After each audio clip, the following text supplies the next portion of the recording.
जी नाज़रीन, एक बार फिर हम आपके साथ मौजूद हैं और पाकिस्तान की मईशत के हवाले से बात करेंगे। हमारे साथ इस वक्त मेहमान मौजूद हैं, हारून शरीफ इकोनॉमिस्ट हैं, इनसे हम बात करेंगे। अस्सलाम वालेकुम जी।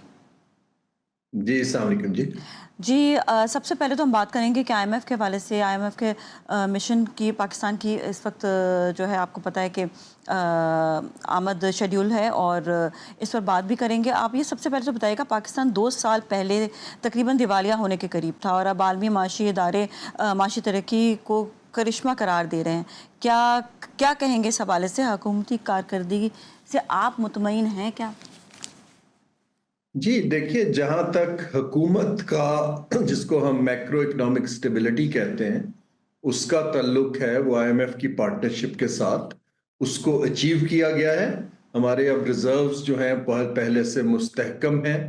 हमारे पास जो बजट डेफिसिट और करंट अकाउंट डेफिसिट कम हो गया है और जिससे जो ग्लोबल इदारे हैं उनका एतमाद बढ़ा है और वो पाकिस्तान को कर्ज देने के लिए तैयार हैं। ये मैं बिल्कुल आपको क्लियर करता जाऊं कि मोस्ट ऑफ दीज रिपोर्ट्स जो आती हैं मूडीज की या फिच की या अभी बैरन्स की आई हैं, ये इंटरनेशनल इदारों के लिए होती हैं जिनका लोन का स्टेक होता है। इन्वेस्टर के स्टेक के लिए अब पाकिस्तान को प्राइवेट सेक्टर के अंदर पॉलिसी और इंसेंटिव देने की जरूरत है ताकि इन्वेस्टर्स आना शुरू हो। हाँ, दिवालिया वो होता है जो कर्ज पे नहीं कर सकता। अब हम कर्ज बिल्कुल पे करने की इस वक्त सिचुएशन में है। अच्छा, ये बताइएगा कि आपको लगता है कि इस वक्त अगर हम माशी तौर पर देखा जाए तो लोग क्या स्टेबिलिटी उन्होंने हासिल कर ली है? क्योंकि हम हमेशा नए बिज़नेस ओपन करने पर बहुत ज़्यादा बिलीव रखते हैं। तो आपको लगता है कि अपने ही हम लोगों के साथ जो है बिज़नेस कर रहे हैं, हमने कोई भी बिज़नेस जो है वो एक्सपोर्ट्स के लिए या इंटरनेशनली काम करने में हमारा अभी भी वीकनेस है या नहीं?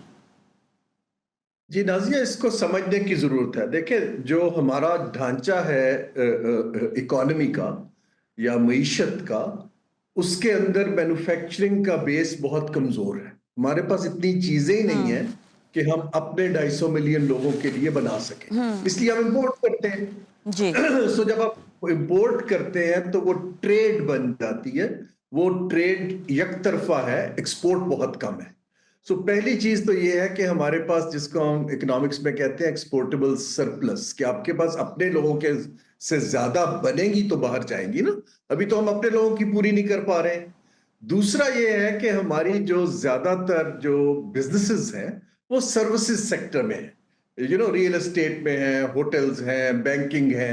ये हम मैन्युफैक्चरिंग जो है वो पीछे रह गया है। जी, जी। अब जो आप बात कर रही हैं कि इसको आप कैसे एक्सपोर्ट बढ़ाएं, हमें 4-5 जो हमारे विनर सेक्टर हो सकते हैं, जहां हमारा कंपैरेटिव एडवांटेज है, ज़राअत है, वैल्यू एडेड टेक्सटाइल है, आईटी है, इन चीजों के ऊपर हमें अब तवज्जो देने की जरूरत है। जो मैं कह रहा था, पॉलिसी इंसेंटिव्स यहां आएंगे, फाइनेंसिंग आएगी और लोकल बिजनेसमैन लीड लेगा तो बाहर वाला आएगा।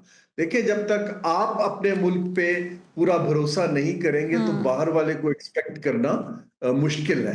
जब लोकल ने एक्सपैंड करना होगा, वो बाहर वालों से, चीन से, सऊदी अरब से पार्टनरशिप्स करेंगे। तो ये पॉलिसी शिफ्ट की अब जरूरत है बड़ी अर्जेंटली। अच्छा, बताइएगा कि इस वक्त लोकल बिजनेसमैन को खौफ क्या है कि वो नया बिजनेस खोलने में उनको हिंड्रेंसेस हैं कोई, या कोई उनको खौफ है, क्या है? जी, पहले तो मैं क्लियर करना चाहूं कि जो नया बिजनेस की हमारी एक थिंकिंग है ना, ज्यादा इंपॉर्टेंट ये है कि जो ऑलरेडी अच्छा कारोबार कर रहे हैं वो एक्सपैंड करें। वो ओके, दैट्स आसान बेटर। होता है। जी, जी। देखिए ना, अगर आप 10 चीजें बना रहे हैं तो आप 20 बनाना शुरू कर दीजिए। सो हमें पॉलिसी को वहां फोकस करना है कि जी लोग एक्सपैंड क्यों नहीं कर रहे। अब क्यों नहीं कर रहे, उसकी 4-5 वजूहात हैं। पहली वजह तो ये है कि बहुत अरसे से वो देख रहे हैं कि पॉलिसी की कंसिस्टेंसी नहीं है, पॉलिटिकल इंस्टेबिलिटी है, बंदे और हुकूमतें बदलते रहते हैं। दूसरा इसके बाद यह है कि हमारे पास लॉन्ग टर्म प्रोजेक्ट की फाइनेंसिंग का सस्ता पैसा नहीं था। अब शरह सूद जो नीचे आई है, लेकिन कमर्शियल बैंकों का ये काम नहीं है।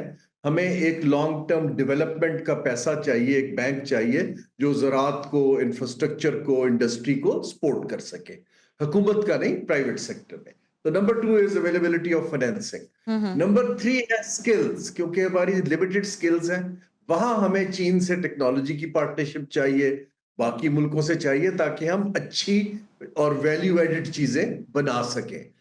जो ज्यादा फियर है वो हमारी ब्यूरोक्रेसी की नालायकी का है, क्योंकि हम जो है बिजनेस को स्पेस नहीं देते हैं, माइक्रो मैनेज करते हैं, ओवर रेगुलेट करते हैं, ओवर टैक्स करते हैं, तो फिर लोग नई मंडियां ढूंढने निकल पड़ते हैं, कि बजाय इसके कि जा हरेस करते हैं इदारे हमारे बिजनेसमैन को, टू बी ऑनेस्ट।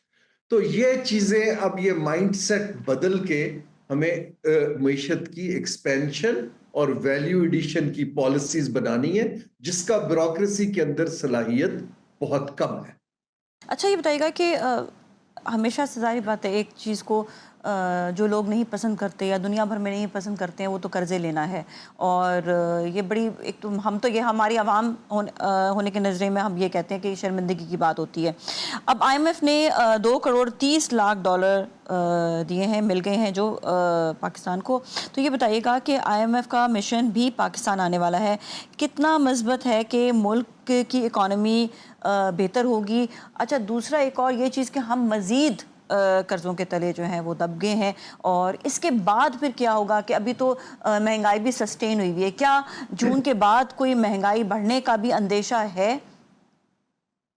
जी बिल्कुल है। देखिए, जो आईएमएफ का मैं नंबर जो 2.3 अरब डॉलर है 30 माह के लिए, और एनवायरनमेंट को रिजिलियंस बिल्ड करने के लिए क्लाइमेट के अगेंस्ट।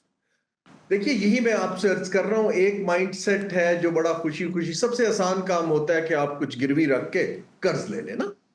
एक माइंडसेट है जो कहता है हमने कर्ज नहीं लेना, हमने इन्वेस्टर्स को लाना है। अब ये ट्रांजिशन करने में पाकिस्तान स्ट्रगल कर रहा है। ईस्ट एशिया आगे निकल गया, साउथ ईस्ट एशिया निकल गया, मिडल ईस्ट इस तरफ जा रहा है, लेकिन हम अभी तक शॉर्ट टर्म 6-8 माह काम चलाने के लिए आईएमएफ की किस्त ले लें, वर्ल्ड बैंक की ले लें, किसी और से बोरो कर लें। ये एक ब्यूरोक्रेसी का माइंडसेट है, क्योंकि उनके सिस्टम्स बने हुए। इसलिए मैं बार बार अर्ज कर रहा हूं कि इस माइंडसेट को तोड़ने के लिए बेस्ट प्रोफेशनल्स प्राइवेट सेक्टर के जो हैं उनके लिए स्पेस क्रिएट करें, ताकि वो आपके सेक्टर्स को अट्रैक्टिव बनाएं, ताकि हम compete कर सकें कंबोडिया से, वियतनाम से, बांग्लादेश से। देखिए, अगर आपके पास पैसे हैं, नाजिया, आप बाहर बैठी हैं, आपके पास 10 मिलियन या 100 मिलियन डॉलर हैं, आप 6 इकोनॉमीज को देख रहे होते हैं। देखिए ना, जहां आपको लगता है कि मैं महफूज हूं फिजिकली, जहां आपको लगता है मार्केट बहुत अच्छी है, जहां लगता है हुकूमत बड़ी सपोर्टिव है, जहां लगता है कि आपको लोकल पार्टनर मिल जाएगा, आप वहां चले जाते हैं। जी सो जी। पाकिस्तान को अब अपने खित्ते की नजर से देखना है कि हम कहां पर लोगों को अच्छे दिख सकते हैं। ये जो गवर्नमेंट टू गवर्नमेंट डील्स हम्म पे हमारा ऑब्सेशन है कि कोई आएगा और करोड़ों डॉलर फेंक देगा, वो पिछले 10 साल से कर रहे हैं, कुछ नहीं आता। ये कारोबार करना प्राइवेट सेक्टर का काम है, और हुकूमत को चाहिए कि उसके लिए जितनी जल्दी स्पेस खोले और उनको पैसे बनाने दे। वेल्थ क्रिएशन जी अच्छी जी जी। चीज है। अच्छा आई हैव अनदर क्वेश्चन कि अगर हम ये देखें, फिर वही वाली बात आती है कि हमने सिर्फ कर्ज़ों की तरफ नहीं देखना, हमने ये देखना है कि किस तरह से हमने स्टेबल होना है और हम कर्ज़ों से निजात हासिल करें। इसके लिए कोई पिछले साल से लेकर गवर्नमेंट आई हुई है, तो उन्होंने कोई स्ट्रैटेजी बनाई है क्या?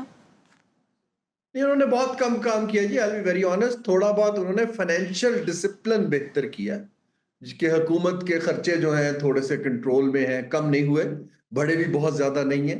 लेकिन इससे ज्यादा कोई जो पॉलिसी शिफ्ट चाहिए, अभी तक मैंने बताया कि उसके अंदर सलाहियत ही नहीं है, ना हमारे सियासतदान की, ना ब्यूरोक्रेसी की। जब नहीं होती, इसमें कोई शर्मिंदगी की बात नहीं है, क्योंकि बहुत सालों से यह काम नहीं हुआ। हमें इमीडिएटली ऐसे लोगों को बुलाना है जिन्होंने इंडोनेशिया में, कोरिया में, मलेशिया में उनको हेल्प किया हो, कि जी कैसे शिफ्ट करनी है, और उनकी बात सुने और उनको इज्जत दें। अगर हम किसी को बुला के उनकी रिपोर्ट को आपने शेल्फ कर देना है, तो कोई अच्छा प्रोफेशनल नहीं आता। पाकिस्तान में इस वक्त बिगेस्ट डेफिसिट जो मैं देख रहा हूं, वो आइडियाज का, इनोवेशन का, इंटेग्रिटी का है, कि आपने प्राइवेट मार्केट को कैसे उठाना है। मार्केट आगे नहीं चल रही है। ये जो स्टॉक मार्केट होती है, उसमें तो आज पैसा आया कल निकल जाएगा। ये जो एक्सपेंशन ऑफ इंडस्ट्री है, वहां पर चैलेंज है, क्योंकि वो बढ़ नहीं पा रही है। ओके जी, बहुत बहुत शुक्रिया sir, thank you so much for being with us. इसके साथ ही हम जाएंगे ब्रेक की जाने, ब्रेक के बाद फिर मिलेंगे, हमारे साथ ही रहें।